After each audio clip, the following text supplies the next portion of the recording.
Assalamualaikum warahmatullahi wabarakatuh. Saya yang bernama Gazar Raihan, NPMD 1A019068 dari kelas B Prodi Kesejahteraan Sosial, angkatan 19, Fakultas Ilmu Sosial dan Ilmu Politik. Di sini saya akan menjelaskan tentang definisi intervensi sosial, tujuan intervensi sosial, dan hubungannya dengan keilmuan kesejahteraan sosial. Dan di sini saya akan menjabarkannya. Ini adalah soal nomor 1. Definisi intervensi sosial adalah upaya perubahan terhadap suatu individu, kelompok, maupun komunitas. Intervensi sosial menunjuk pada kondisi seseorang dapat berperan sebagaimana mestinya. Intervensi sosial adalah memperbaiki fungsi sosial pada sasaran perubahan. Melalui intervensi sosial, hambatan-hambatan sosial dari kelompok sasaran akan mudah diatasi. Dengan kata lain, sosial berupaya memperkecil jarak dan lingkungan terhadap klien.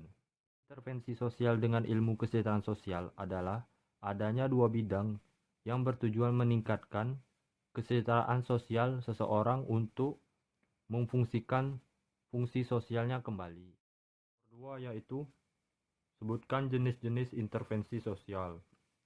Intervensi sosial jenis-jenisnya terbagi menjadi 3. Yang pertama, intervensi sosial eksternal, internal, dan reprisal. Pertama adalah intervensi internal. Intervensi internal adalah tindakan ikut campur yang dijalankan oleh negara asing untuk mendukung kelompok-kelompok tertentu untuk membelot atau memberontak kepada pemerintah yang sah. Intervensi eksternal. Intervensi eksternal adalah perbuatan campur tangan kedua negara asing yang sedang terlibat perang antara dua negara lain yang memiliki tujuan untuk mendamaikan konflik tersebut. Yang adalah intervensi reprisal. Intervensi reprisal adalah aktivitas campur tangan yang dilakukan oleh suatu negara untuk membalas kerugian yang diderita oleh negara lain, sepertinya blokade. Soal nomor 3 adalah jelaskan sejarah keilmuan perkembangan grup war.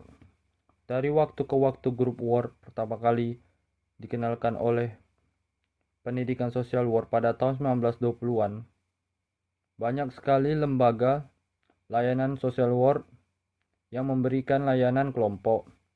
Sepertinya Perhimpunan Pemuda Kristen yang dikenalkan kepada Amerika Serikat oleh pemerintah Inggris pada tahun 1851. Dasar-dasar pengetahuan atau keilmuan grup work muncul dari konsep-konsep sosiologi dan psikologi yang dikombinasikan oleh pengetahuan tentang diskusi kelompok.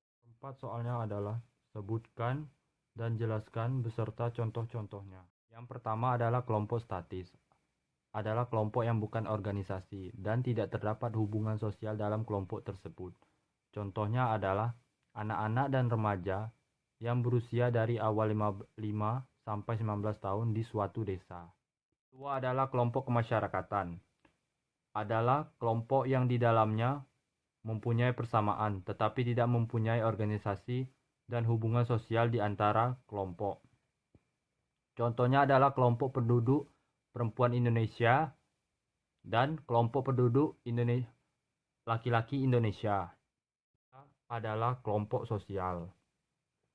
Adalah kelompok yang di dalamnya memiliki kesadaran serta berhubungan satu sama lain, tetapi tidak terikat dalam suatu organisasi. Contohnya seperti ikatan alumni. Nomor 5 adalah jelaskan tentang dinamika kelompok dan apa pentingnya dinamika kelompok.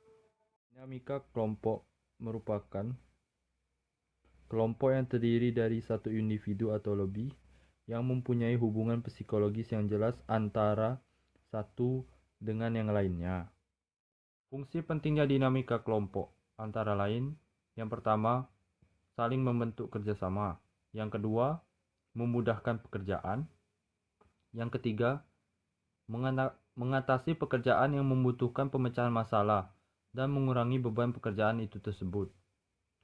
Dan yang terakhir, menciptakan iklim demokratis dalam kehidupan bermasyarakat. Soal nomor 6 adalah jelaskan metode intervensi kelompok beserta contohnya.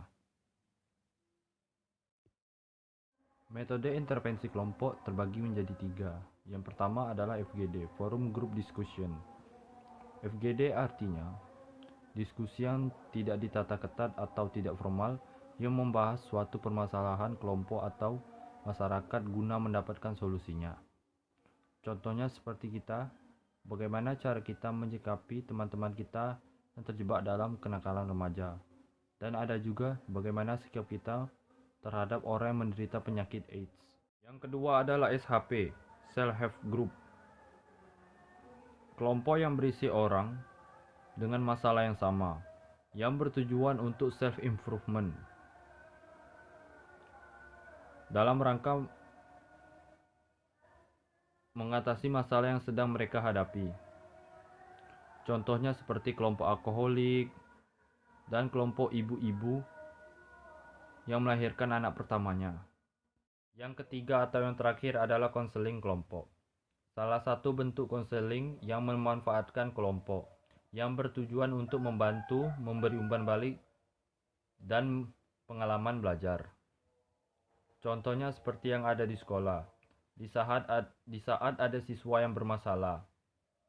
Dan pada saat itu, gurulah yang memberitahu murid yang bermasalah tersebut dan menasehatinya. Sekian dari saya, Gaza Raihan. Wassalamualaikum warahmatullahi wabarakatuh.